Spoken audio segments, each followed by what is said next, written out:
La préhistoire de la sociologie, pour moi, c'est deux choses. D'abord, de confiner la sociologie à une interrogation sur ce qu'est la société, ce qu'est le social en général, qui pour moi est une interrogation métaphysique qui nous renvoie à une préhistoire en fait des disciplines, de même que la linguistique est devenue une science quand on a décidé d'arrêter de s'interroger sur l'origine de la langue. Je pense que s'arrêter de travailler sur l'origine du social me paraîtrait une bonne façon de faire entrer la sociologie dans une phase qui soit vraiment historique et non plus préhistorique. Puis il y a une deuxième chose qui est encore plus importante pour moi, c'est de ne plus avoir une conception normative de la sociologie, c'est-à-dire de ne plus considérer que le rôle du sociologue doit être de dire comment doivent être les choses, ce qu'il faut faire, comment il faut agir, mais que son rôle est simplement de produire du savoir, de la connaissance, et donc de sortir de cette posture normative et surtout critique qui, à mon avis, maintient la sociologie dans un état pré-scientifique. Alors, si la sociologie normative, à mes yeux, est une chose qui doit être soigneusement évitée, c'est parce que la sociologie a l'ambition d'être une science, en tout cas une discipline scientifique, une discipline de recherche rigoureuse, qui doit produire de la vérité, qui doit produire du savoir. Or, dès lors que l'on utilise la recherche pour non pas produire du savoir, mais confirmer des partis pris que l'on a, et notamment des partis pris politiques et moraux, on ne peut plus faire de la recherche, on ne peut plus comprendre et expliquer le monde tel qu'il est, on ne fait que reproduire sous une forme pseudo-scientifique des points de vue qui sont des points de vue parfaitement estimables dans le monde politique ou dans le monde social, mais qui, dans le monde de la recherche, n'ont pas lieu d'être simplement parce qu'ils ne sont pas liés à la production d'un savoir. Donc je pense que c'est vraiment une façon très pernicieuse d'enlever aux sciences sociales ce qui fait leur spécificité, à savoir leur dimension scientifique, pour les rabattre sur un monde politique qui n'est pas celui du monde universitaire ni du monde de la recherche.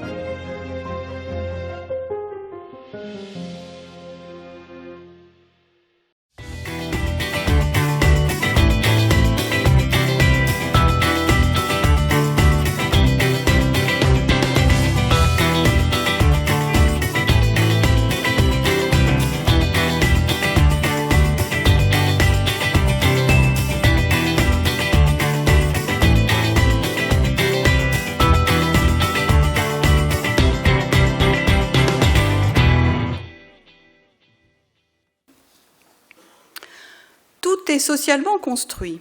Ce mot d'ordre de la sociologie contemporaine m'évoque irrésistiblement le tout est politique qui faisait Florès dans les années 70.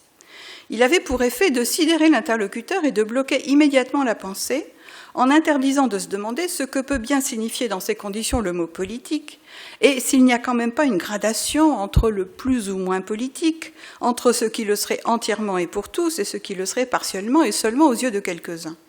Mais que valent les nuances et les interrogations face à la jouissance de se sentir à coups d'énoncés totalitaires, tellement plus intelligents qu'autrui.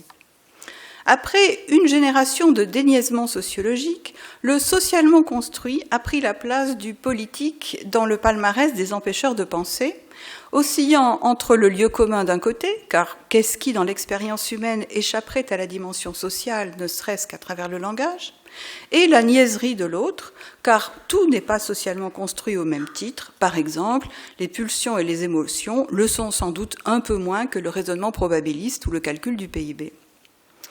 Grâce à cette formule magique qui épate encore les étudiants de première année et qui devrait d'ailleurs leur être réservée, on fait savoir qu'on ne croit plus à ces vieilles lunes que sont la nature, la culture et la science, de vieilles lunes réactionnaires bien sûr, puisqu'elles nous interdiraient d'oser le changement en garantissant la nécessité et donc l'éternité du monde tel qu'il est. Ce qui est socialement construit ne pourrait pas avoir d'existence réelle, authentique. Voilà le credo implicite de cette funeste posture intellectuelle, ironiquement qualifiée par Marcel Gauchet d'inexistentialisme et consistant, selon Pierre-André Taguieff, je le cite, à faire disparaître les objets qu'on n'aime pas ou qui ne font pas partie de son paysage mental, l'accusation d'essentialisme jouant le rôle d'un rasoir d'Occam modernisé. Voilà donc la construction sociale utilisée comme bélier pour partir à l'assaut des bastions du conservatisme et en particulier l'inégalité entre les sexes, la croyance dans les identités ou la supériorité du discours scientifique sur les opinions du sens commun. Le problème est qu'en voulant démolir ainsi les illusions des acteurs, l'on s'interdit d'accéder à ce qui en fait à leurs yeux la robustesse et qu'en outre, on se prive d'outils fondamentaux pour les sciences sociales. Alors les dogmes des sciences sociales aujourd'hui, je pense que le dogme le plus problématique, et je reviens toujours à la même chose, c'est l'idée que les sciences sociales devraient être critiques. C'est cette idée que la critique devrait être le fondement de toute recherche en sciences sociales. C'est un dogme parce que, notamment avec la sociologie critique de Pierre Bourdieu, enfin d'abord avec l'école de Francfort, Adorno, etc., qui a déjà instauré l'idée d'une philosophie critique. Ensuite, avec la sociologie de Pierre Bourdieu, qui est une sociologie foncièrement critique, la sociologie s'est reconfigurée autour de cette idée que la critique devrait être le socle fondamental du travail sociologique. Donc c'est un dogme, parce que c'est devenu tellement évident que ça n'est même plus interrogé et que je suppose que dans la plupart des facultés de sociologie, ça passe comme étant quelque chose qui va de soi. Et c'est pernicieux, c'est problématique, encore une fois, parce qu'à mon avis, ça dévoie complètement le sens de la recherche en sciences sociales, et notamment ce sens qui devrait être tourné vers la production d'un savoir, d'une connaissance, et non pas vers l'étayage d'idéologie ou de conception ou de position politique. Est-ce que c'est naïf de ne pas vouloir être critique? Non, je crois que c'est une conception tout à fait encore très critique de la critique, si je peux dire, que de penser que ne pas être critique, c'est être naïf. Ce que je veux dire, c'est que on peut parfaitement être tout à fait conscient de l'existence de phénomènes de domination et donc ne pas être naïf par rapport à cette question de la domination sans pour autant passer tout son temps à répéter ce qu'on sait déjà, à savoir qu'il y a des phénomènes de domination. Ce que je trouve naïf, ce sont les gens qui croient produire du discours intéressant en nous répétant tout le temps ce qu'ils savent déjà, ce que nous savons déjà, en ne faisant que étayer des choses qui sont déjà des acquis sans jamais découvrir autre chose. Et ça, je pense que c'est une façon très naïve d'aborder le rôle du chercheur. Alors bien sûr, il est important de confirmer des hypothèses par des enquêtes et de montrer que l'hypothèse se révèle juste ou fausse, ou plus ou moins juste ou plus ou moins fausse, tout à fait. Mais avoir toujours les mêmes hypothèses et toujours les mêmes conclusions, je trouve que ça devrait inquiéter les chercheurs qui tournent en rond dans la dénonciation des effets de domination. Par ailleurs, on peut parfaitement mettre en évidence des effets de domination sans être dans la dénonciation, parce qu'il y a aussi des effets de domination qui ne sont pas forcément relevables d'une critique. Lorsque un chercheur énonce le résultat d'une enquête pour montrer qu'un citoyen ordinaire a un préjugé et que ce préjugé est battu en brèche, n'est pas confirmé, est infirmé par les résultats de l'enquête, il y a une domination effective du discours du chercheur sur le discours du citoyen. Cette domination est parfaitement légitime. C'est le fait que le savoir scientifique a plus de validité que l'opinion courante. C'est un exemple de domination. Lorsque vous avez un parent qui impose à un enfant de se laver les mains avant d'aller manger, c'est de la domination et c'est légitime. Il y a toutes sortes de dominations lorsque un enseignant transmet du savoir à un élève, il y a un effet de domination parce que l'enseignant en sait plus que l'élève. C'est une domination légitime. Donc l'idée même d'associer toute forme de domination à quelque chose d'illégitime qu'il faudrait dénoncer est une idée profondément naïve. L'anti-essentialisme, l'antinaturalisme, l'antiscientisme sont des conséquences d'un dogme qui est lui-même très lié au dogme de la critique, qui est le dogme constructiviste et qui est apparu dans la dernière génération dans les sciences sociales et qui consiste à affirmer que tout est socialement construit. Alors, ça n'est pas faux, c'est même une évidence parce que rien de l'expérience humaine n'échappe à la socialisation, ne serait-ce que par le langage. Donc, si on en reste là, ça n'a aucun intérêt de le dire parce que c'est évident. Le problème, c'est que c'est un dogme qui est asséné et réitéré avec un discours sous-jacent, qui est le discours selon lequel si les choses sont socialement construites, elles peuvent être modifiées à notre guise, qu'elles n'ont aucune nécessité, aucune stabilité, qu'elles sont purement arbitraires et contingentes, et que du coup on peut s'en débarrasser comme on peut. Ce qui est totalement faux, puisque en matière d'expérience humaine, ce n'est pas la nature, ce ne sont pas les essences métaphysiques qui nous gouvernent, mais ce sont des institutions sociales, des coutumes, des mœurs, etc., qui sont socialement construites, mais qui sont efficaces et robustes justement parce qu'elles sont socialement construites. Et donc ce dogme qui consiste à vouloir critiquer toute forme de naturalisme ou toute forme d'essentialisme ou toute forme de croyance dans la science au nom de cette construction sociale est un dogme qui se retourne contre les fondements même des sciences sociales. Le problème du constructivisme systématique sous forme critique, et donc plus généralement de la pensée critique, c'est que elle finit par interdire de dire certaines choses au motif que certaines paroles pourraient avoir des effets politiques néfastes. Bon, l'exemple le plus récent, c'est l'interdit qui a pesé, maintenant heureusement il est un petit peu levé, mais qui a longtemps pesé sur la gauche en France, l'interdit de parler des dérives islamistes au motif que cela risquerait d'alimenter un discours islamophobe. Voilà le genre de politiquement correct que crée une conception, à mon avis, dévoyée de l'idée que la sociologie devrait avoir un rôle politique immédiat et devrait être non pas seulement utilisée, mais conçue en fonction de ses conséquences politiques. Dans ce petit jeu de massacre, consistant à scier consciencieusement la branche sur laquelle nous sommes assis, pourquoi s'arrêter en si bon chemin ? Voilà donc que le constructivisme critique, après la nature démystifiée et la culture désessentialisée, s'en prend à la science qu'il va bien sûr falloir dénoncer. N'est-elle pas en effet une production des dominants, scandaleusement inégalitaire, et qui ne saurait produire que des vérités socialement construites ? Le postmodernisme s'en est donné ici à cœur joie. Inutile de rappeler les innombrables poncifs qui traînent sur les campus, en vertu de quoi toute vérité serait relative et tous les discours se vaudraient, y compris bien sûr celui qui énoncerait le contraire de la proposition précédente, ce qui ne peut pas nous mener très loin, les pauvres étudiants non plus d'ailleurs. Là, ce ne sont plus seulement les fondements épistémologiques de notre discipline qui se trouvent atteints, avec les patients efforts des chercheurs qui mènent de longues enquêtes, testent leurs résultats, les soumettent à l'expertise de leurs pairs, et cela pour se voir rétorquer par le premier constructiviste venu que tout ça n'a rien de scientifique, puisque la science, n'est-ce pas, n'est qu'une fiction socialement construite. Outre donc la matière même de nos activités, c'est notre statut d'enseignant et de chercheur qui se trouve atteint, car au nom de quoi justifierait-on de nous verser chaque mois un salaire, si c'est pour produire des opinions, ni plus ni moins dignes de confiance que le « moi je pense que » prononcé par le premier venu.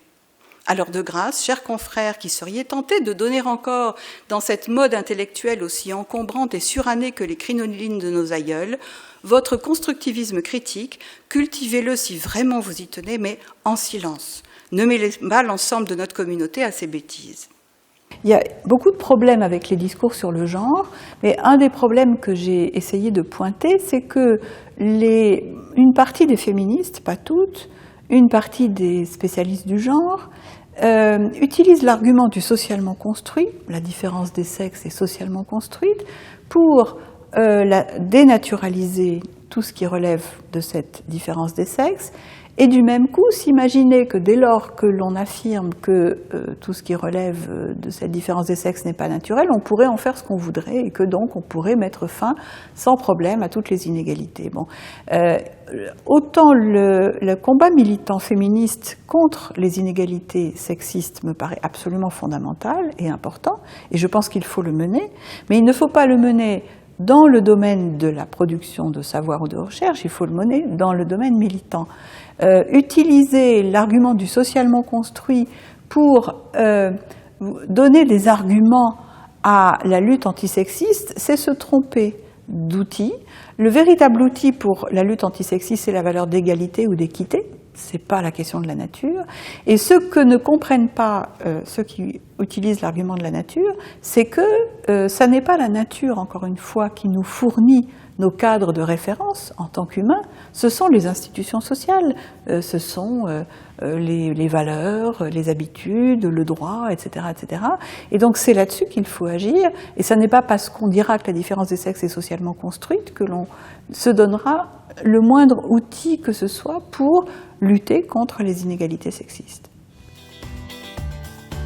Le savoir et le politique de Max Weber, pour moi, c'est un livre fondamental et je suis tout à fait en phase avec ce que dit Max Weber dans ce livre, à savoir que dans le cadre de l'exercice de son travail de recherche ou d'enseignement, l'universitaire ne doit pas faire état de ses opinions personnelles parce qu'elles n'ont pas lieu d'être et qu'en le faisant, il produirait un abus d'autorité et que par ailleurs, ça l'empêcherait probablement de faire le vrai travail pour lequel il est payé, à savoir produire et transmettre des connaissances. C'est ce que Max Weber appelait la neutralité axiologique, c'est-à-dire la suspension du jugement de valeur de l'enseignant et du chercheur dans le cadre de son travail, suspension du jugement de valeur bien sûr sur des problèmes moraux politiques et non pas sur l'usage d'un concept par exemple. On n'est pas du tout dans le refus de critiquer les concepts de nos collègues, on est dans l'idée que nous n'avons pas à imposer nos opinions sur le monde dans l'espace de l'amphithéâtre par exemple universitaire ou de la revue savante. Je pense qu'il est très bon que les véritables acteurs du changement social que sont les militants, les politiques et même les citoyens lorsqu'ils votent, s'emparent du travail des scientifiques, c'est-à-dire s'emparent du savoir pour pouvoir aller plus loin dans l'amélioration des choses. Ça, à mon avis, c'est absolument positif et fondamental, mais ce n'est pas au scientifique lui-même d'être un acteur du changement social. Il peut éventuellement avoir des fonctions d'expertise lorsqu'on lui demande de mettre son savoir au service d'une prise de décision, ce qui arrive heureusement assez souvent, c'est-à-dire que les politiques font appel à des chercheurs pour leur demander ce qu'il faut faire, et il est tout à fait normal que cette fonction d'expertise fasse partie du rôle du chercheur, mais ça n'est pas son travail principal. Son travail, c'est de produire le savoir qui va lui permettre ensuite d'avoir une expertise et d'être éventuellement utilisé, à juste titre, par ceux qui ont à faire ce changement social et qui sont essentiellement les politiques. Je termine sur un petit point rapide. Nous estimerions que nos recherches ne méritent pas une heure de peine si elles ne devaient avoir qu'un intérêt spéculatif. Fin de citation. Malgré tout le respect dû à Émile Durkheim, je pense qu'en lançant cette affirmation trop célèbre, il s'est trompé. Le savoir ne se justifie pas que par ses applications pratiques ou politiques. Le savoir, la connaissance, la recherche de la vérité justifient à mes yeux toutes les peines du monde, car ce sont en eux-mêmes des valeurs, et je ne vois pas de raison d'en exclure le savoir sociologique. Peut-être trouvez-vous là que je ne dis qu'une évidence et que la phrase en question, écrite à la fin du XIXe siècle, ne reflète qu'un état embryonnaire de notre discipline à une époque où son autonomie était encore loin d'être acquise. Détrompez-vous. Pour beaucoup de mes collègues, la sociologie n'est pas une discipline du savoir, mais un sport de combat qui doit être pratiqué non seulement par les utilisateurs des travaux sociologiques, mais aussi par leurs producteurs eux-mêmes. La sociologie est un sport de combat, c'est une expression qui a été popularisée à l'occasion d'un film sur Pierre Bourdieu, un documentaire sur Bourdieu, qui est sorti il y a quelques années. Et je suis tout à fait contre cette définition de la sociologie, parce qu'elle implique que la sociologie n'aurait pour fonction que d'armer le militantisme. Donc là encore, on perd complètement la dimension de production de savoir et de connaissances, et on fait de la sociologie quelque chose qui n'est pas très différent du militantisme. Or, le militantisme existe, il est parfaitement légitime là où il est. Je ne vois pas pourquoi on ferait perdre à la sociologie sa spécificité pour en faire quelque chose qui lui enlève ce qui fait sa force et ne donne pas beaucoup de force au militantisme, parce que le militantisme n'a en fait pas besoin d'étayer ses positions par des pseudo-résultats scientifiques qui ne sont en fait que des attestations, disons, de lieux communs militants. Je n'en tire pas bien sûr la conclusion que le sociologue doive se tenir à l'écart des débats politiques ou s'abstenir de répondre à toute demande d'expertise. Mais autant il est important qu'il puisse faire servir sa production scientifique à des objectifs pratiques, si cela est possible, autant il est tout aussi important que ses positions politiques ne viennent pas contaminer son travail de production de connaissances.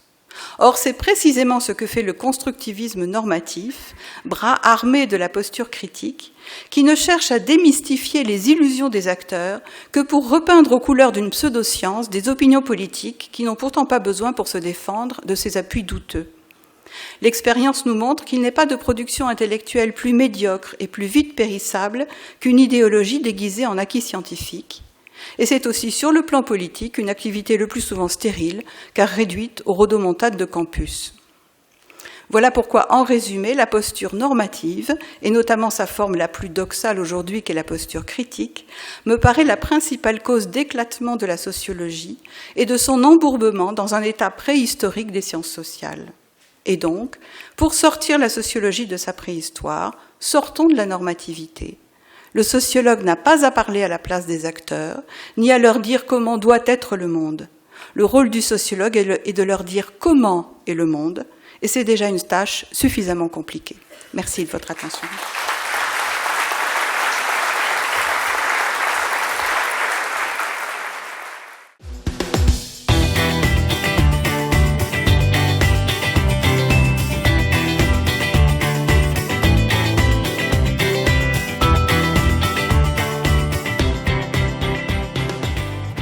Quand j'étais à l'Université de Montréal en début de carrière, on m'avait demandé, parce que je m'intéressais à la théorie, que je m'intéressais beaucoup aux travaux de Durkheim, de Marcel Mauss, auxquels je m'étais initié, on m'avait initié, on m'avait demandé de donner un cours sur Émile Durkheim. Et quand vous dites pourquoi, en tant que professeur, je m'étais dit, j'aime bien donner des cours, mais j'aime bien faire de la recherche pour enrichir mes cours. Pour moi, un professeur d'université, un professeur, c'est quelqu'un qui à la fois donne des cours, mais aussi fait de la recherche. Là, je me suis dit, qu'est-ce que je peux faire, disons, autour de Durkheim et Marcel Mauss? Et là, j'ai trouvé un filon, qui était les archives de la famille Marcel Mauss. Donc, j'ai commencé d'abord par Marcel Mauss, sur lesquels on avait peu de choses, et j'ai eu accès, disons, à ces documents, à ces archives, et là, j'ai eu un programme de recherche pendant 10 ans.